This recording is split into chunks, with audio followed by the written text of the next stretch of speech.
July 16th. The year is 2026. The world is still. Here is what happened.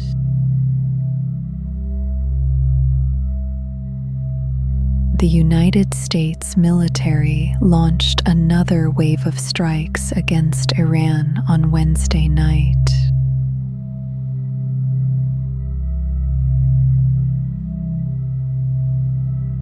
The operation lasted about 90 minutes and targeted command centers, air defense sites, missile facilities, and coastal installations in the south.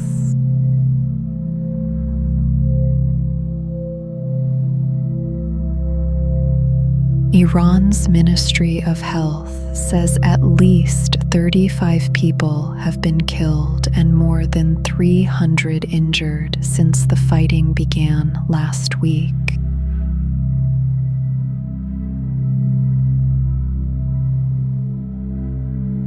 Iran said it retaliated with missile and drone attacks against United States military bases in Kuwait, Bahrain, and Jordan.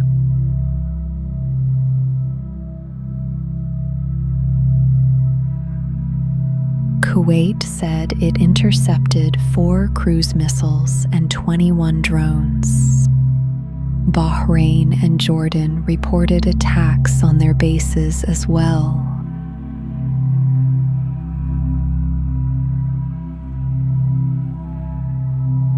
The escalation comes less than a month after Washington and Tehran signed an agreement extending a ceasefire and outlining plans for negotiations.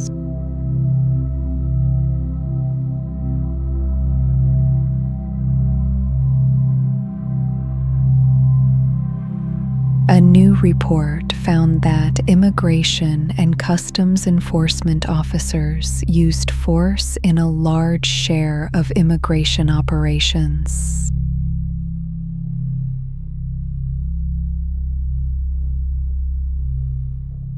The American Civil Liberties Union reviewed more than 1,200 enforcement operations across 8 states from the start of this year through last year.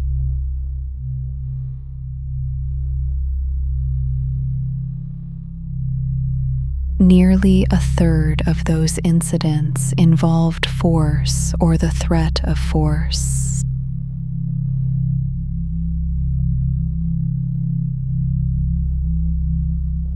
Researchers documented officers pushing, tackling, or pinning people to the ground more than 400 times, and weapons used about as often.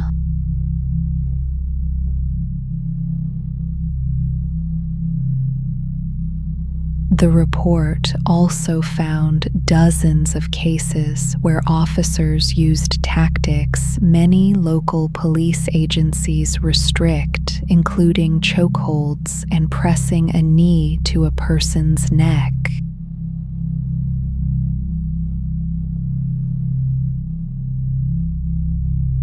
ICE and the Department of Homeland Security did not respond to questions about the findings.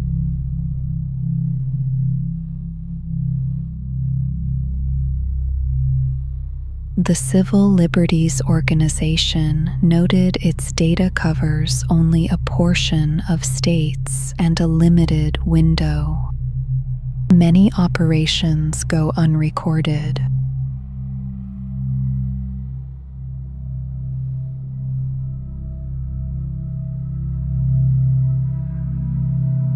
A new global survey found more people now view China favorably than the United States.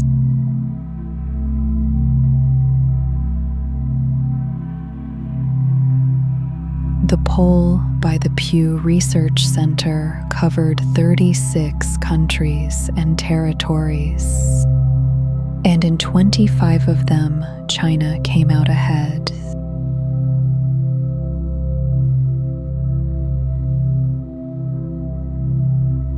it is the first time in roughly 20 years of tracking that China has led on this measure.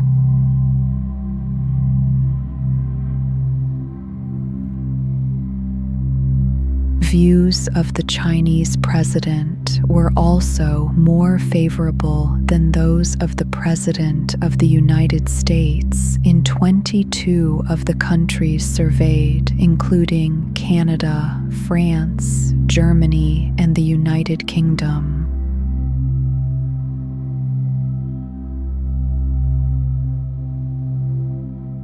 Researchers said the shift was driven partly by tensions between the United States and its allies and by the war involving the United States and Israel against Iran.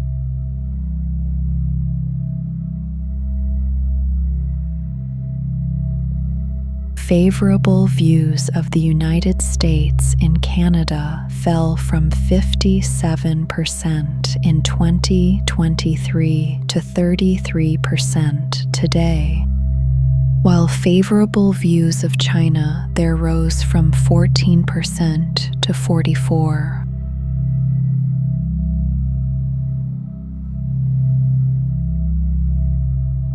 Only 6 countries in the survey still view the United States more positively than China.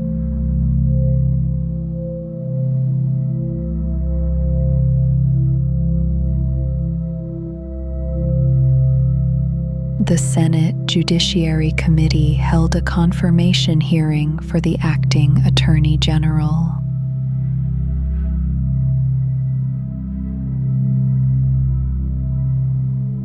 The nominee is the president's former defense attorney, now serving as the country's top law enforcement officer.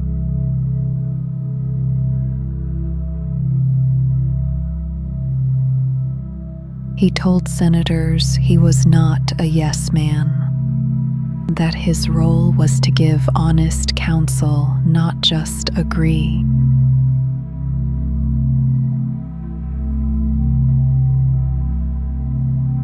Senators pressed him on a tax lawsuit settlement that included immunity from audits and a fund to compensate people who said the government had targeted them.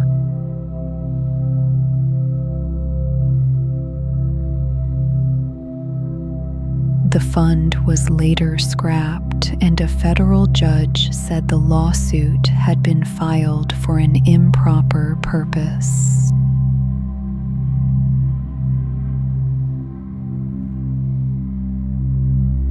One senator said the hearing was less a confirmation than a performance review and called for the nominee to be rejected.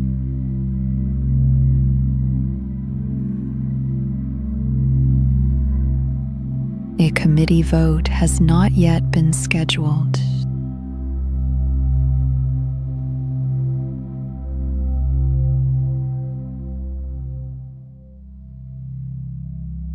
The Federal Highway Administration removed bike lanes and speed cameras from its official list of proven road safety measures.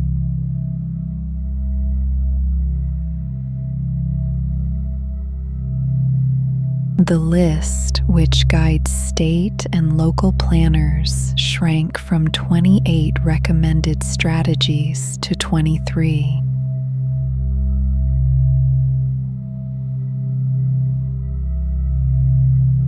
The agency said the changes align with current department priorities, returning focus to roads and reducing congestion.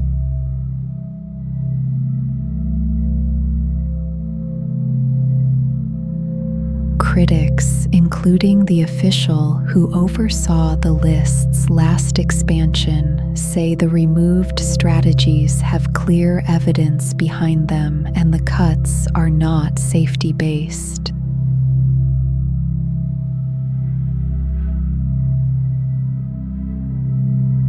The department has not publicly announced or explained the removals.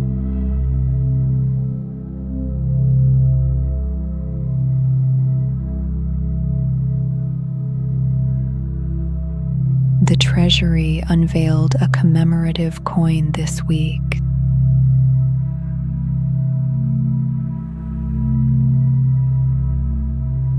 One side features the face of the President of the United States, a living person which federal law prohibits on currency.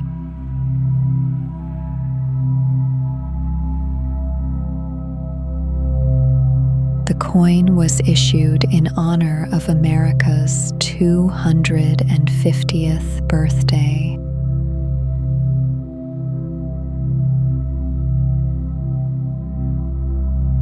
No legal action has been announced.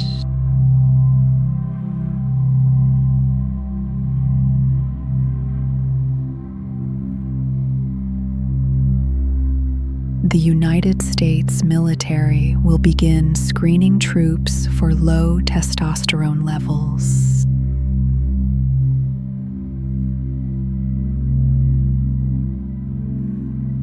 The Secretary of Defense announced the program, which applies to all active duty and reserve personnel aged 30 and older.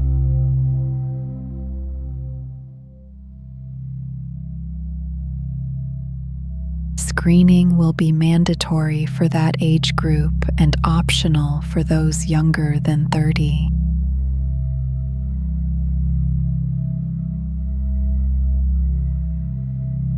Troops found to have low levels will be offered voluntary hormone replacement therapy.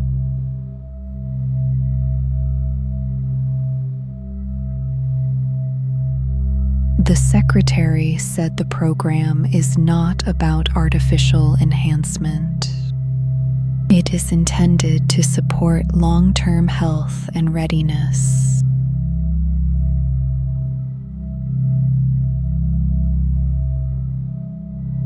Questions about whether female troops would be included or offered estrogen-based therapy went unanswered by the Pentagon.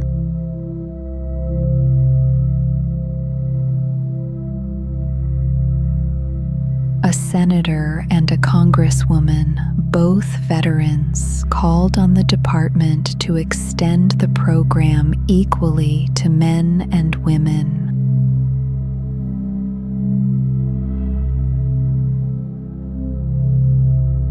Medical experts say screening can be useful, but caution that testosterone therapy carries risks, including infertility and possible cardiovascular effects.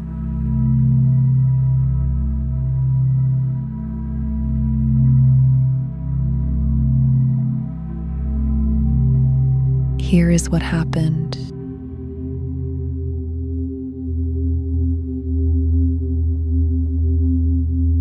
The world is still.